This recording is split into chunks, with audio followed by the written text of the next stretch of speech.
Hello everyone. So I welcome you all to my YouTube channel. You are watching Kurshi's biology classes and अभी हम microbes in human welfare chapter पढ़ रहे हैं and I had uploaded 3 videos already for you of this chapter in which we had talked about the microbes uses in household products and in this industries as well as in sewage treatment plant and also in the biogas production. अब इस video में हम बात करेंगे कि microbes कैसे हमें जो है बचाते हैं अब इंसेक्ट से और पेस्ट से। ओके, तो आप देख सकते हैं ये एक लार्वा है, it is feeding the plant. Okay, अब इस लार्वा को हमें किल करना है। We want to kill this because it is destroying the plant. So what we do generally what? We spray the insecticides and pesticides, right? But that is not the solution. अगर हम insecticide और pesticides पे spray करेंगे तो वो हमारे लिए solution नहीं है। Just because that spraying the insecticides will harm other animals or humans as well, है ना? कोई और जानवर इस पेड़ को खा रहा है तो उसको नुकसान पहुंचाएंगे। हम लोग भी अगर उस पत्ती को खाते हैं तो हमें नुकसान पहुंचाएंगे। Okay, and also they are polluting the environment. ये इंसेक्टिसाइड और पेस्टिसाइड्स पानी में चले जाते हैं, बारिश आती है तो पानी में बह के चले जाते हैं, तो वो क्या करते हैं? They are very harmful for the fishes also, aquatic life के लिए भी हार्मफुल है, राइट? तो we can say that they are not the good way, that is not the good way to tackle this problem, है ना? ये एक तरीका नहीं है इस प्रॉब्लम से हमें निकलने का। तो तरीका क्या होना चाहिए फिर? सो पहली बात तो बायो कंट्रोल एजेंट मतलब bio control refers to the use of biological method for controlling plant diseases and pest. तो यहाँ पे हम बायोलॉजिकल मेथड यूज करेंगे, यानी कि लिविंग ऑर्गेनिजम्स को यूज करेंगे to control plant diseases and pest. Okay, plant के डिजीजेस और पेस्ट से बचने के लिए हम बायोलॉजिकल मेथड को यूज करेंगे, राइट? क्लियर है ये वाली बात? So you can see the problems which we face by using the insecticides and pesticides. क्या क्या problem आएंगी?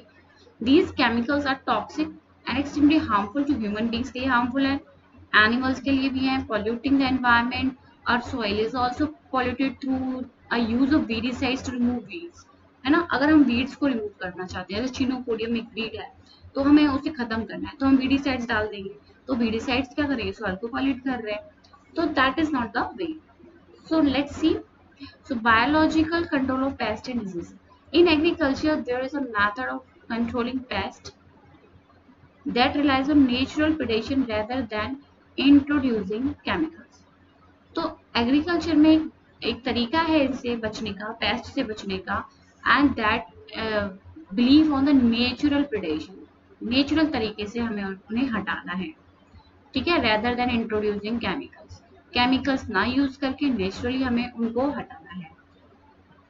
अब ये की बिलीफ है फार्मर का, ऑर्गेनिक फार्मर का, जो ऑर्गेनिक फार्मिंग करता है, कोई केमिकल का यूज नहीं करता है, मैन्योर भी, खाद भी खुद ही बनाता है, कोई फर्टिलाइजर यूज नहीं होते, कोई इंसेक्टिसाइड यूज नहीं होते, है ना? ऑर्गेनिक फार्मिंग आपने सुनी होगी, ऑर्गेनिक वेजिटेबल्स आती हैं, है ना? तो इनका क्या बिलीफ है कि बायोडाइवर्सिटी फर्दर्स हेल्थ, यानी कि जितनी अच्छी बायोडाइवर्सिटी होगी उतनी ही हेल्दी सोसाइटी होगी, right? A more variety a landscape has the more sustainable it is it clear? कि जितने ही ज्यादा वैरायटी है, जितनी तरह की डाइवर्सिटी है, बहुत सारे तरह के ऑर्गेनिजम्स है वहां पे, उतना ही वो सस्टेनेबल जो लैंडस्केप होगा, right? The organic farmer therefore work to create a system where the insect that are sometimes called pests are not eradicated. तो एक नया सिस्टम एक जो है बनाया गया, मतलब एक ऐसे क्रिएट किया गया कि जो पेस्ट है उनको खत्म नहीं करना है, हमें इरेडिकेट नहीं करना है, बट हमें उनको एक मैनेजेबल लेवल पर रखना है। उनकी अगर संख्या बढ़ जाएगी तो भाई वो प्रॉब्लम करेंगे, तो एक मैनेजेबल लेवल पे रहने चाहिए, उन्हें इरेडिकेट नहीं करना है। ये वाली बात क्लियर है? खत्म नहीं करना है पूरी तरह से, क्योंकि भाई वो हमारे प्लांट के लिए हार्मफुल है, बट वो किसी और के लिए तो यूजफुल हो सकते हैं, किसी और का वो खाना होंगे, किसी और एनिमल का वो फूड हो सकते हैं, तो हमें उन्हें इरेडिकेट नहीं करना है क्योंकि फूड चेन डिस्टर्ब हो जाएगी, right guys? So this is clear. So this is what mentioned over here, and let's see further. देखिए, अब हम बात करते हैं बीटल की. A very familiar beetle with red and black markings. ये बहुत सुंदर लगती है देखने में. इसका नाम है lady bird. Okay, and dragon flies also, they are used to get rid of aphids and mosquitoes. Lady bird और ड्रैगन फ्लाइज, ये आप देख सकते हो, ये है lady bird. As well as dragonflies, they are used to eradicate the aphids and the mosquitoes.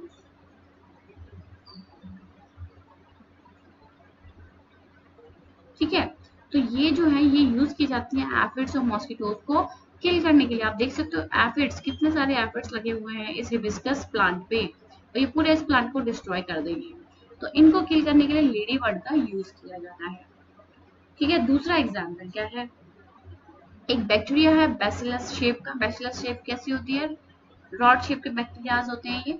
इसका नाम है बैसिलस, पूरा नाम क्या है, थ्यूरिंजियंसिस. बैसिलस थ्यूरिंजियंसिस, ओके, बीटी बोलते हैं इन शॉर्ट. बैसिलस इसका जीनस हो गया, थ्यूरिंजियंसिस की स्पीशीज हो गई, बीटी. ओके, अब ये जो बैक्टीरिया है, this is a bacteria. Now this bacteria, you know, ये बैक्टीरिया क्या करता है, कुछ पर्टिकुलर जो है लार्वा है किसी एनिमल का, जैसे बटरफ्लाई का लार्वा हुआ है ना, और ये आपके मॉस्किटोज हुए, फ्लाइज हुए, इनको ये किल कर देता है. कैसे किल करता है, ये टॉक्सिन प्रोड्यूस करता है. पहली बात तो पहले एक प्रोटीन बनती है, टॉक्सिन एक प्रोटीन है. ठीक है, इसका नाम है cry protein. Remember capital C है ना, क्राई प्रोटीन है. ये बैक्टीरिया है सपोज, इसमें ये क्राई प्रोटीन बन रहा है, और बट ये इसे नहीं मारेगा क्योंकि इसकी बॉडी में ये इनएक्टिव है, अभी एक्टिव नहीं हुआ है. जैसे ही इसको कोई भी इंसेक्ट इसको खाएगा, जैसे ही अगर सपोज इसकी बॉडी में चला गया, इसके गट में, ये गट है, तो यहाँ पे ये क्राई प्रोटीन इसकी गट में जाके, यहाँ पे एल्कलाइन पीएच है ना, पीएच कैसा है, एल्कलाइन पीएच है, तो यहाँ पे जाके ये सॉल्युबलाइज हो जाएगा इनएक्टिव प्रोटीन क्रिस्टल्स की फॉर्म में. ठीक है, इनएक्टिव प्रोटीन के क्रिस्टल्स हैं, ये क्रिस्टल्स इसके जैसे अंदर चले गए, ये सॉल्युबलाइज हो जाएंगे, है ना, डिसॉल्व हो जाएंगे, और जो है इंसेक्ट की जो एपिथेलियल लेयर है गट की, उसमें छेद कर देंगे, पोर्स, जिसकी वजह से लाइसिस हो जाएगी, फट जाएगा, इंसेक्ट जो है मर जाता है. ये होता है, ये आप चैप्टर 12 में पढ़ेंगे अभी इन डिटेल. तो दिस हैपेंस, राइट. तो अभी हम क्या कर रहे हैं, अभी हम कोई रिकॉम्बिनेशन नहीं कर रहे हैं. देखिए जेनेटिक इंजीनियरिंग आ गई है, तो ये अब क्या करते हैं साइंटिस्ट, इस जीन को निकाल लेते हैं. ठीक है, ये डीएनए है इस बैक्टीरिया का, सपोज इतना पार्ट जो है जीन है जो ये क्राई प्रोटीन बना रहा है ना, ये वाली जो जीन है छोटी सी मैंने निकाल ली, ये क्राई प्रोटीन बना रही है, और इसको एक वेक्टर में क्या करेंगे, डाल देंगे, वेक्टर में डाल देंगे. Just give me 2 minutes.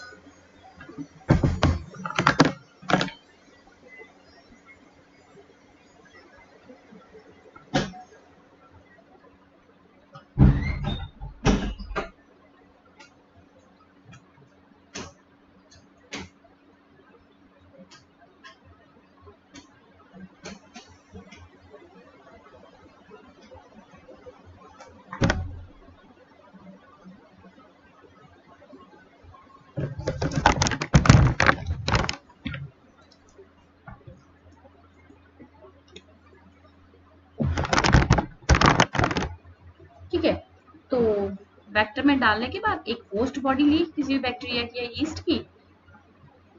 तो ये आरडीएनए है, ये आरडीएनए मैं आगे पढ़ाऊंगी. ये आरडीएनए क्या होता है, रिकॉम्बिनेंट डीएनए, जिसमें 2 डीएनए आप दिख रहे हैं आपको. ये वेक्टर का है, ये हमारा जीन ऑफ इंटरेस्ट है जो हमें चाहिए, क्राई प्रोटीन बनानी है. ये डाल देंगे, ये बैक्टीरिया ग्रो करेगा, तो ये जीन जो है बनेगी, है ना, कॉपी बन जाएगी, मल्टीपल कॉपीज इसकी.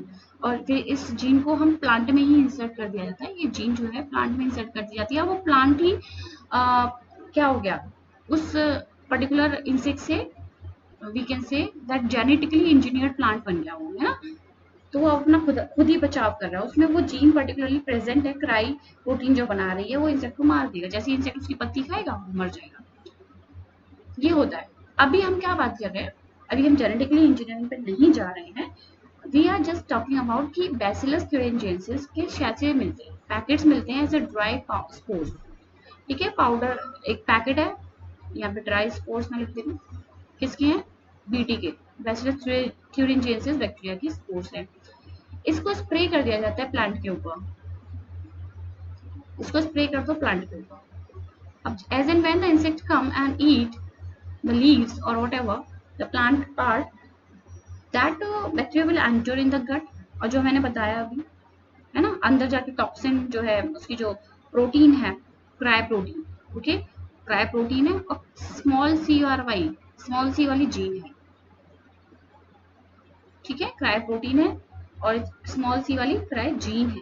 जो वो जीन जो है जाके क्या करेगी, अंदर जाके जैसे ही इंसेक्ट में जाएगा वो सॉल्युबलाइज हो जाएंगे क्रिस्टल्स, है ना, प्रोटीन के क्रिस्टल्स सॉल्युबलाइज हो जाएंगे और जो है इंसेक्ट की डेथ हो जाएगी। राइट, ये वाली बात क्लियर हो गई। So this is another example of biocontrol agent that can introduce in order to control butterfly caterpillars। और भी कई सारे इंसेक्ट हैं, हम आगे पढ़ेंगे, लेपिडोप्टेरिन्स, डायप्टेरिन्स, है ना, आगे पढ़ेंगे, which are mixed with water and sprayed into vulnerable plants such as brassicas and fruit trees। तो आप देख सकते हो जो भी vulnerable plants है, मतलब वो प्लांट जिन पे वो इंसेक्ट्स ज्यादा फीड करते हैं, है ना, जो खाते हैं, उनमें ये स्प्रे कर दिया जाता है, तो ये टॉक्सिन रिलीज होती है and larva get killed, larva मर जाता है। So the bacterial disease will kill the caterpillar but leave other insect unharmed. This is very important.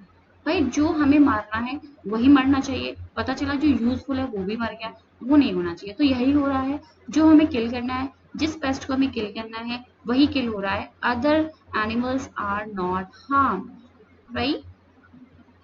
तो ये हो गया बैसिलस thuringiensis का एग्जाम्पल। ये मैंने जेनेटिक इंजीनियरिंग अभी थोड़ा सा आपको बता दिया है, चैप्टर 12 में फिर डिटेल में पढ़ेंगे, ठीक है।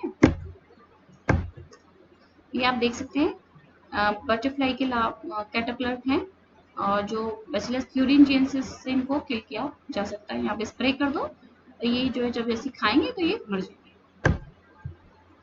Next is the fungus trichoderma.